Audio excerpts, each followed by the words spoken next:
Assalamualaikum warahmatullahi wabarakatuh. Waalaikumsalam. Dun sanak dimanapun berada, baik dun sanak dan di rantau maupun dun sanak dan di kampung, kita lanjutkan cerita kijo kita atau kijo atau baco doang. Cerita kaji kita dan tadi masih tersangkut.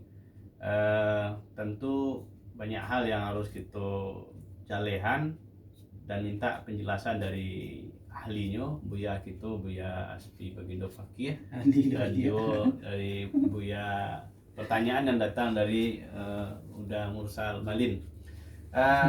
Ada beberapa hal.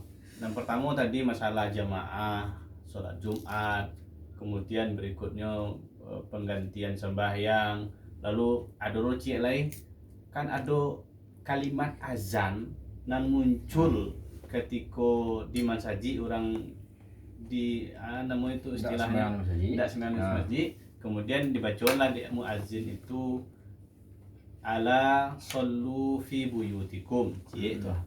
Dan kedua sallu fi buyutikum, dan ketiga adalah sallu fi rihalikum. Nah, iko baalo duduk kajinya ko. Iko kira-kira nang kan kita bicarakan ko biar Ini apa di bayang macam leheran suang? Nah, tentu yang menjalian ahlinya Pak cerita gitu lah. Niko izau sidal amru ila ghairi ahliha fantasi disah. Lalu kau kan bahasa sirah kaki gitu kau. Itu di sarahan dan persoalan kok. Sarahan soalan kau. Kan itu dah kasus nanti terjadi di masyarakat dah. Itu namanya. Oke. Baru kita pertanyakan. Ayolah ya, ansur lah. Jadi terima kasih melanjutkan kaji kita nalah disampaikan sebelumnya tentang awak diizinkan meninggalkan tidak melaksanakan sembahyang Jumat, tapi diusahakan tetap sembahyang jemaah di rumah, usahakan seperti itu. Itu pernah terjadi pada masa Nabi. Jadi bukan berarti fatwa ulama baik dari MUI, ormas-ormas Islam, bahkan Lajnah Daimah Saudi Arabia pun adalah menyampaikan fatwa tentang itu. Bahkan ulama Mesir, seluruh dunia lah mayoritas menyampaikan fatwa sembahyang Jumat dalam kondisi wabah kini sementara ditiadakan untuk mempertimbangkan agar jamaah tidak ada nanda berbahaya.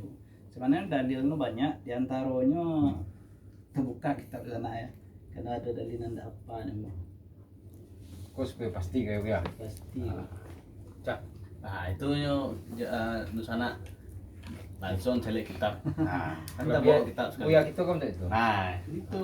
Jadi kok semua orang ngicik sih banyak sana, ngicak guna apa, ngicak kesampaian gitu kan. Mungkin kau disampaikan ya nama kitabmu ya.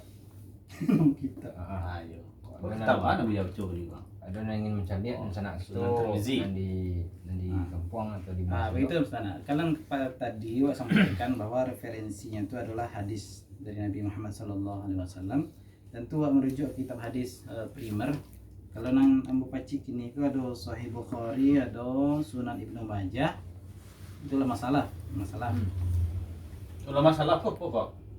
Salaf itu istilah untuk ulama nan hidup pada 3 abad pertama dari masa Nabi. Kan kini ada istilah tuh. Oh, salah. Abad kedua, abad ketiga. Itu nan salaf. Salaf itu nama zaman. Nama kurun. Bukan nama kelompok. Kalau ingin disebut kelompok ya gila-gila ya belakang salafi. Siana salafi itu kan udah dikaji ya. Wah, Itu urusan lain. Nah, kini kaji itu. Urusan lain itu. Cik lo jual ya. Cik lo judul itu terus sana. Nah, kini kita lanjut lo.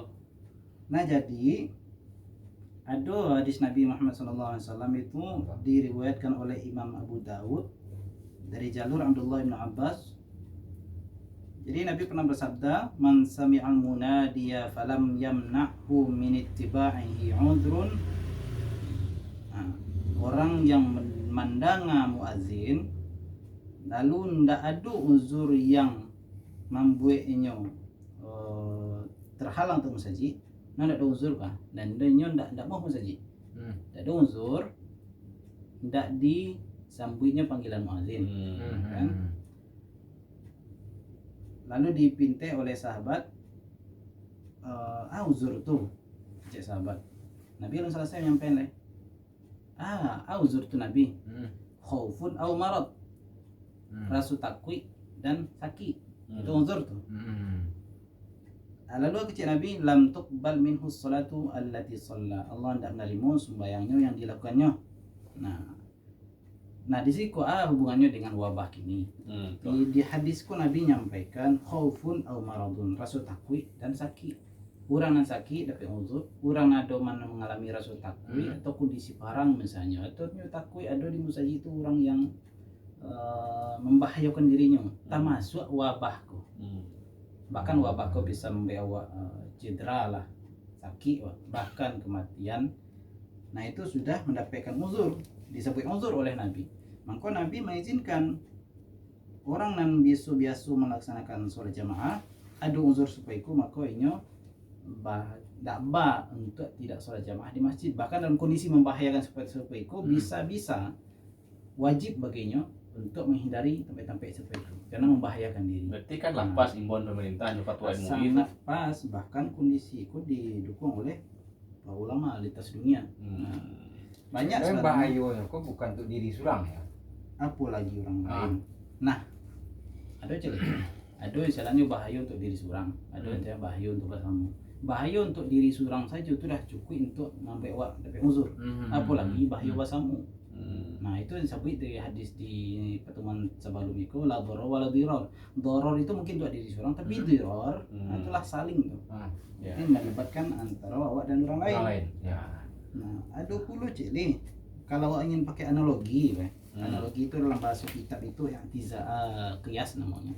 Sebenarnya kita ya. Oh, kitab ya. Nah kalau nancako Sunan Abu Daud, nang kini Sahih Imam Bukhari. Imam Bukhari itu, itu Sahih Bukhari itu yang paling acuh wadana, salah satu kitab hadis yang paling kredibel periwayatan di dalam hadis. Kredibel kalau go. Itu yang banyak.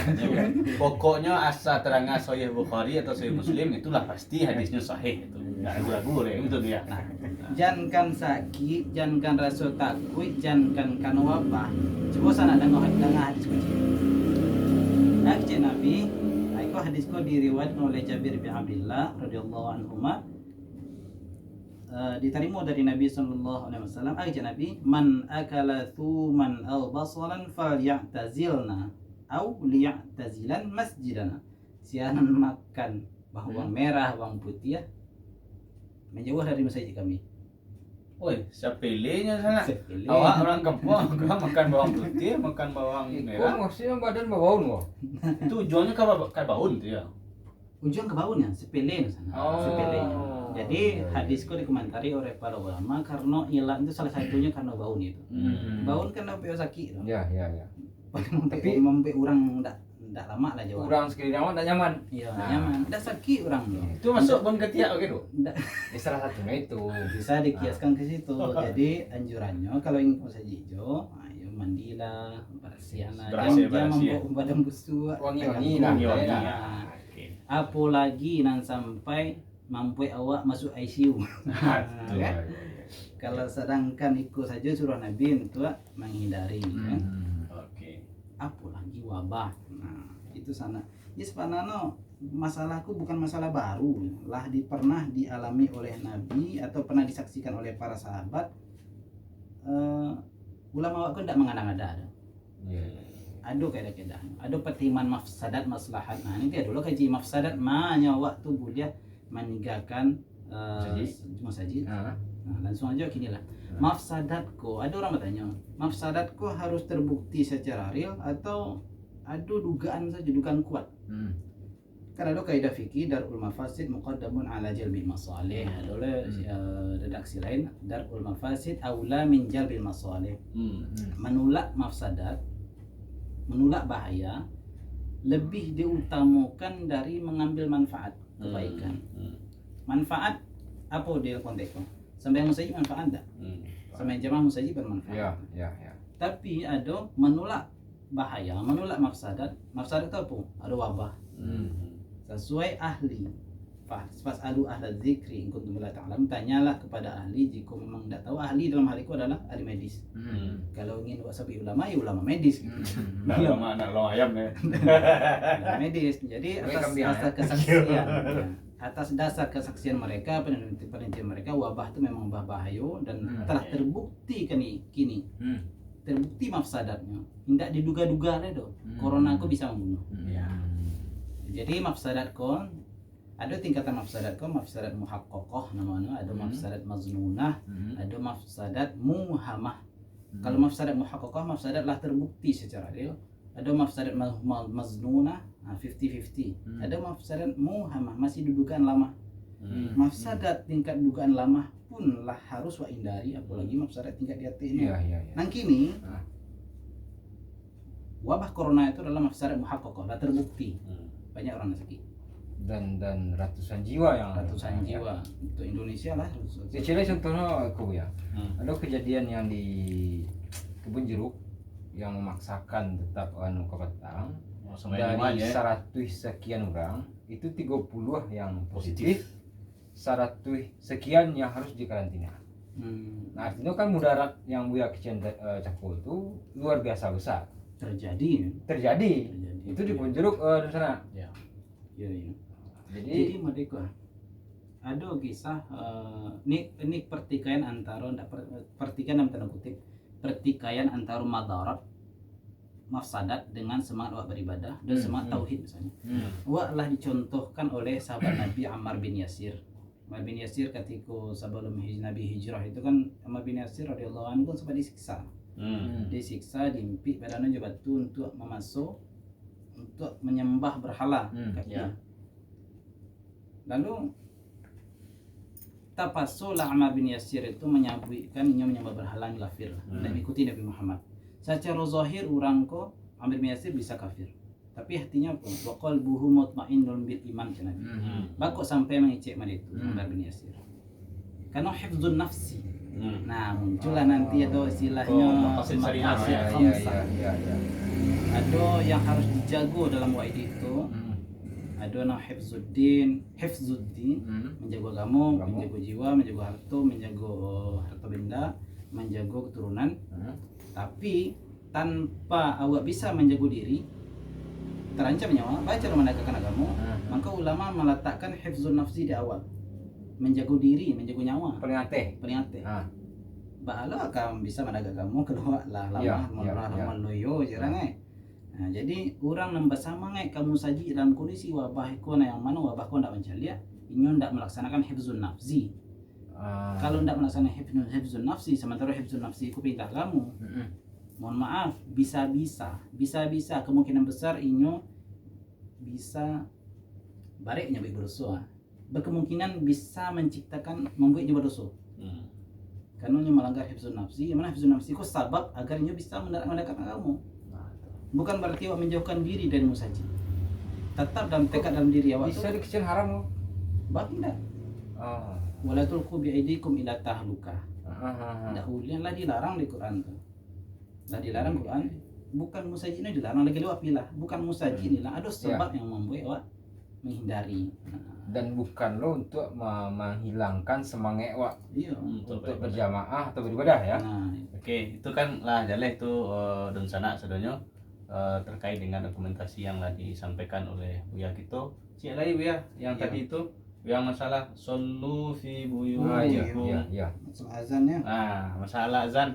Dah ada sana panjang kaji gini kok biar sampai ke uri-uri. Nah, tapi sebelum itu, sebelum masuk kepada kajian solu fi buyutikum itu biar nak rehat gak sebentar.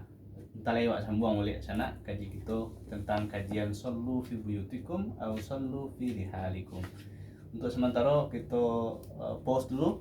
Kita akhiri dengan bismillah. Wassalamualaikum warahmatullahi wabarakatuh. Waalaikumsalam.